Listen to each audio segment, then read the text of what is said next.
Free fire एक ऐसा game जिसे हम खेल तो रहे बट हमें यही नहीं पता कि एक प्रो प्लेयर किसे कहते हैं, एक नूब प्लेयर किसे कहते हैं और एक लेजेंड प्लेयर किसे कहते हैं। लेकिन आज आपको मैं बताऊंगा। देखो, सबसे पहले हम बात करते हैं नूब प्लेयर्स की। तो नूब हम उससे नहीं कहते जिसको खेलना नहीं आता, क्योंकि अगर आपको खेलना नहीं आता, आपने नया नया गेम को स्टार्ट किया है, तो आप एक जस्ट बिगिनर हो। आपने अभी स्टार्ट किया गेम को खेलना, आपको पता नहीं है गेम के बारे में। लेकिन अगर आप 6 महीने से खेल रहे हो, 1 साल हो गया आपको गेम को खेलते खेलते, बट फिर भी आप जाके सामने वाले बंदे से पिट के आ जाते हो, आपकी प्रोफाइल कोई भी खोलता है आपको नूब कह के चला जाता है। हाँ भैया, क्योंकि आपके प्रोफाइल पर नूब लिखा है। सॉरी। आपके फ्रेंड लिस्ट में 200 बंदे हैं, 200 में से 5 लोग भी आपको कस्टम खेलने के लिए नहीं बुलाते। जी हाँ, अगर आपके साथ भी ऐसा होता है तो भैया कुछ तो गड़बड़ है। क्योंकि देखो, नूब प्लेयर की डेफिनेशन ये होती है कि वो बहुत दिनों से गेम को खेल रहा है, लेकिन वो अपने गेम प्ले को इम्प्रूव नहीं कर रहा है, वो कुछ सीख नहीं रहा है, वो गलतियां करे जा रहा है बार बार, और उसे ये तक नहीं पता कि वो गलती क्या कर रहा है। भाई ये कौन सी गलती की बात कर रहा है? मुझे क्या पता, मुझसे पूछे जा रही है बार बार। लेकिन आज की इस वीडियो को जो भी बंदा पूरा देखेगा, आज के बाद वो कोई भी ऐसी गलती नहीं करेगा जिससे वो नूब कहलाए। क्योंकि आज की इस वीडियो में आपको ऐसे 7 बहुत ज्यादा इंपॉर्टेंट मिस्टेक्स बताऊंगा जो कि फ्री फायर के 95% प्लेयर्स करते हैं, और मिस्टेक्स ही नहीं, उन्हें कैसे सुधारना है ये भी आपको बताऊंगा। अगर आपने उन मिस्टेक्स को सुधार लिया, मैं आपको 110% गारंटी देता हूँ, आज के बाद आपको कोई भी नूब प्लेयर कह ही नहीं सकता। आप एक लेजेंड की कैटेगरी में आ जाओगे। प्लीज इस वीडियो का एक भी सेकंड स्किप मत करना, बहुत ज्यादा इंपॉर्टेंट वीडियो होने वाला है आपके लिए। और आज तक मैंने जितनी भी टिप्स एंड ट्रिक्स की वीडियोस बनाई हैं, उन सबसे ज्यादा ज्ञान मैं इस वाले वीडियो में आपके लिए लेके आया हूँ। पता नहीं किस रहस्यमय गुफा से लेके आया हूँ, बट लेके आया हूँ।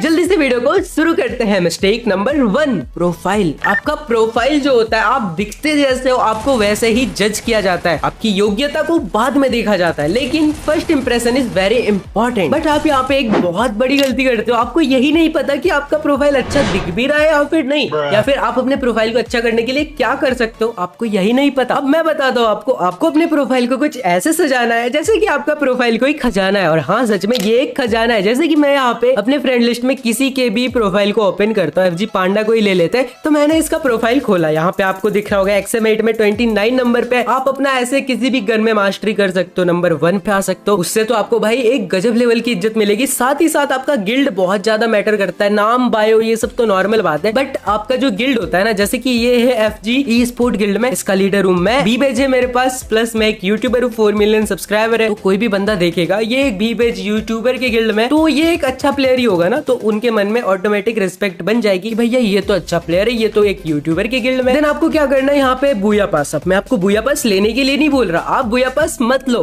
बट ये जो बैजेस है ना, एक नंबर होता है। अब आपने अगर इन नंबर्स को ऐसे सजा दिया जैसे कोई ना सजा पाए, तो मजा आ जाएगा ना। मैं आपको एक बवाल सी ट्रिक बताता हूँ जिससे कि आप बिना बूया पास लिए भी इसको इतना बवाल बना सकते हो। जैसे कि यहाँ पे मैंने यहाँ पे बूया पास भी लिया है, सब कुछ किया, बट फिर भी मेरा प्रोफाइल उतना अच्छा नहीं दिख रहा है। मैं अगर यहाँ पे हर महीने 69 करके बैजेस कलेक्ट करता है, या फिर किसी भी नंबर का 6644 नंबर के बैजेस कलेक्ट करता, 111, कितना बढ़िया लगता। आप जैसा कि देख सकते हो 111 मैंने यहाँ पे भर दिया, भाई यूनिक दिख रहा है सबसे प्रोफाइल। तो ये भी एक अच्छी चीज है, आप ये चीज भी कर सकते हो। देन उसके बाद मैटर करता है आपका गेम प्ले, क्योंकि कोई भी बंदा आपके ये सारी चीजें देखने नहीं आएगा। नाम, प्रोफाइल, ये सब तो नॉर्मल बात है। जो भी आपके प्रोफाइल को ओपन करता है, वो सिर्फ और सिर्फ आपका ये सारी चीजें को देखने के लिए आपका प्रोफाइल ओपन करता है। हेडशॉट रेट CS के अंदर आपका कितना है, विन रेट आपका कितना है, एंड KD रेट कितना है। BR के अंदर भी सेम होता है, आपका हेडशॉट रेट कितना है, आपका KD कितना है। तो आपको इन सारी चीजों पे ध्यान देना। अगर आपका हेडशॉट रेट यहाँ पे 60+, 70, 80+ होगा, तो कोई भी प्लेयर आपको देख के नूब कह ही नहीं सकता। मजा आ जाएगा। मतलब जो भी आपके प्रोफाइल को ओपन करेगा, आपको फ्रेंड रिक्वेस्ट सामने से भेजेगा। तो आप लोग यहाँ पे यही गलती करते हो कि आप लोग गेम प्ले पे हेडशॉट रेट और विनिंग रेट, ये सारी चीजों पे ध्यान अच्छे से नहीं देते। साथ ही साथ जो बेसिक सी चीजें होती है, ये प्रोफाइल हो गया, गिल्ड विल्ड, ये सब में आप ध्यान नहीं देते। तो आप अगर किसी भी यूट्यूबर के गिल्ड में ज्वाइन करना चाहते हो, आपको सबसे पहले तो यहाँ पे गेम प्ले बनाना पड़ेगा। बिना गेम प्ले के कहीं पे कोई इज्जत नहीं है भाई, तो गेम प्ले सबसे पहले बनाना पड़ेगा। तो अब मैं आपको आने वाले 6 मिस्टेक्स के अंदर वो सारी चीजें बताऊंगा जिससे कि आपका गेम प्ले इंप्रूव नहीं होता है, जो आपके गेम प्ले को इंप्रूव करने में बाधा उत्पन्न करता है, और आप उन मिस्टेक्स को कैसे सुधार सकते हो, सब कुछ बताऊंगा। और मिस्टेक नंबर 6 और मिस्टेक नंबर 7 बहुत ज्यादा इंपॉर्टेंट होने वाला है, तो प्लीज भाई गलती से भी उनको मिस मत करना। बढ़ते हमारे मिस्टेक नंबर 2 की ओर, जो की है weapon selection according to map. आप बंदूक तो ले लेते हो जो आपको पसंद है, लेकिन आप ये नहीं देखते कि हम कौन सी जगह पे, हम पोचिनॉक पे है, क्लॉक टावर पे या फिर पिक पे। भाई हर एक जगह के हिसाब से आपका बंदूक अलग अलग होगा ना। आप स्कूल जा रहे हो, सेम चीजें लेके जा रहे हो, आप खेलने जा रहे हो तो भी किताब को भी सेम चीजें लेके जा रहे हो, ऐसे थोड़ी होता है। अगर आप पोचिनॉक के अंदर M1014 लेके घूमोगे तो कोई भी बंदा आपको उल्ट पी कर या फिर AWM से मार के चला जाएगा, क्योंकि वो एक खुला जगह है, वहाँ पे मिड रेंज की या फिर लॉन्ग रेंज की फाइट ज्यादातर होती है। तो आप वहाँ पे शॉटगन का करोगे क्या, कोई काम ही नहीं है ना वहाँ पे। अगर आपका पूरा टीम रस मार रहा है, आप एक रसर हो तो बात अलग है, बट आपको अपने मैप के हिसाब से अलग अलग वेपन लेना है। क्लॉक टावर के अंदर जैसे उस वाले घर के आसपास ही फाइट होता है, तो आपको शॉर्ट रेंज का मिड रेंज का गन लेना, आप वहाँ पे लॉन्ग रेंज का वेपन नहीं ले सकते। इसी तरह आप अलग अलग जगह के हिसाब से अलग अलग गन्स को लोगे और आप इजीली हर एक राउंड को विन करोगे। आप एक प्रो प्लेयर की कैटेगरी में आ जाओगे। साथ ही साथ आप अपने टीम को भी लीड कर सकते हो कि भैया अभी पोचिनो का है तो 2 बंदे लॉन्ग रेंज का गन ले लो और 2 बंदे मिड रेंज का गन ले लो और हम इधर से घूम के जाएंगे, ऐसे खेलेंगे। भाई आपका नॉलेज तो कमाल का है भाई। Mistake number 3, distance according to gun. अब देखो आपने गन तो ले लिया मैप के हिसाब से, लेकिन अब आप जो गन लेके खेल रहे हो, क्या आप सामने वाले एनिमी से प्रॉपर डिस्टेंस मेंटेन कर रहे हो? अगर आपने एक मिड रेंज का गन लिया, UMP लेके खेल रहे हो, तो आप बिल्कुल क्लोज में तो नहीं घुस जा रहे, आप बिल्कुल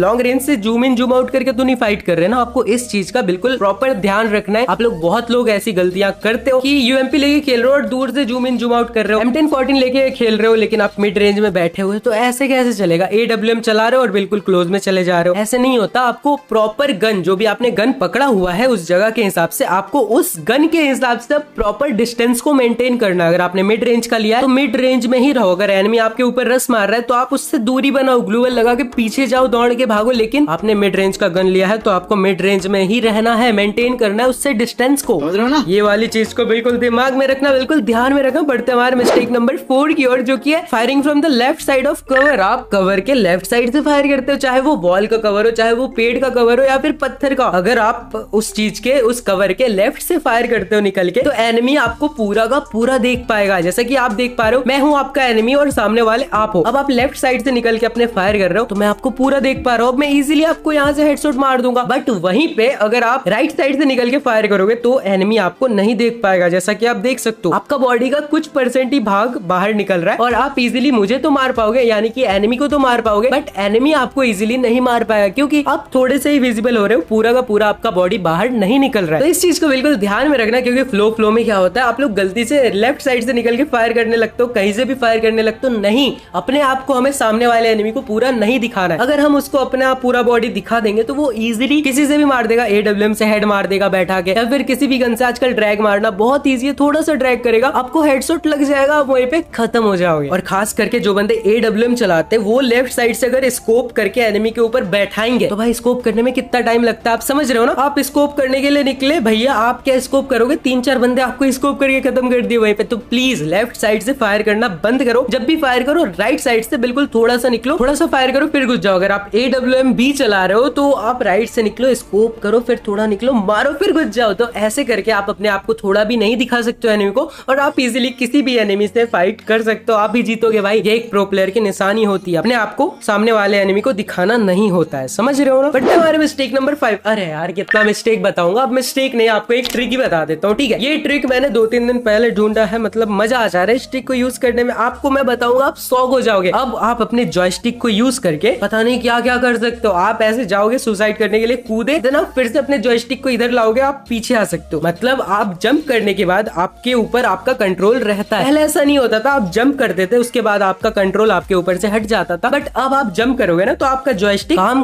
करेगा। तो यहाँ पे बहुत सारी चीजें इससे हम कर सकते हैं, जैसे कि मुझे ये ग्लूवल पार करना। अब मैं इस ग्लूवल को कैसे पार करूंगा, मैं जाऊंगा इधर जंप करूंगा, देन अपने जॉयस्टिक को घुमा दूंगा, मैंने ग्लूवल पार कर लिया भाई, अबे मैं पार कर लिया। ऐसी बहुत सारी चीजें आप कर सकते हो, इस खिड़की से उस खिड़की में जाना, बहुत सारी चीजें, ठीक है। इस वाले ट्रिक का आप यूज करके बहुत अच्छी अच्छी चीजें कर सकते हो, जिससे कि आपका टीममेट अगर आपको देखेगा तो वो उसके मन में आपके लिए रिस्पेक्ट और बढ़ जाएगी। अब बढ़ते हम धरती के ब्रह्मांड के सबसे बड़े मिस्टेक की ओर। मिस्टेक नंबर 6, फाइट फॉर किल। क्यों, वाई, मुझे समझ में नहीं आता। 95% लोग गेम को खेलते हैं, मतलब CS रैंक खेल रहे हो, और भैया किसी ने उनका किल चोरी कर लिया, धरती ब्रह्मांड अपने सर पे उठा लेंगे, चिल्ला के बंदे को पागल कर देंगे, भाई किल क्यों चोरी किया मेरा। भाई कुछ नहीं होता किल से यार, किल से नहीं होता। अगर आपने एक चीज समझ ली ना कि आप एक टीम हो, अगर आप जीतोगे तो सामने वाला एनिमी ये कभी नहीं देखेगा कि आपने कितने किल किए, पूरे टीम में क्या चला, किसने हेड मारा, किसने क्या मारा। इतिहास के पन्नों में यही लिखा जाएगा कि आप जिस टीम में थे वो टीम जीती थी या फिर हारी थी। कोई ये नहीं देखने आया कि आप किल कितना कर रहे हो। तो भाई प्लीज रिक्वेस्ट करता हूँ कि किल के पीछे मत जाना, फाइट फॉर बुया। आपको फाइट करना है गेम को जीतने के लिए, ना कि किल के लिए, हेडशॉट के लिए या फिर कुछ भी चीज के लिए नहीं। आपको गेम को जीतने के लिए फाइट करना है। और उसी के साथ बढ़ते हमारे मिस्टेक नंबर 7 की ओर, जो कि एक बहुत बड़ी गलती गलती। जी हाँ दोस्तों, मैं आपको बताना चाहता हूँ कि गेम के अंदर बंडल्स होते हैं, गन स्किन्स होती है, तो आप क्या होते हो, आप डिमोटिवेट हो जाते हो कि भाई सामने वाला बंदा ये गन लेके आया, ये बंडल लेके आया। भाई ऐसा नहीं होना, आपको भी गन और बंडल्स निकालने हैं। अब आप बोलोगे कि भाई कैसे, हमारे पास तो डायमंड ही नहीं है। तो आपका मिस्टेक नंबर 7 यही है कि आपने अब तक इस वाले वीडियो को नहीं देखा। जाके देखो इस वाले वीडियो को और अपने अकाउंट में कर लो डायमंड्स की बारिश, क्योंकि इस वाले वीडियो में मैंने आपको एक ट्रिक बताया जिससे आप इजीली अपने अकाउंट में बहुत सारे फ्री के डायमंड्स ले सकते हो, डेली के 1000 से भी ज्यादा। तो इसको जाओ दबाओ, देखो इसको पूरा का पूरा वीडियो देखो, आपके लिए ही है, एंड डायमंड्स की बारिश करो अपने अकाउंट में। बाय।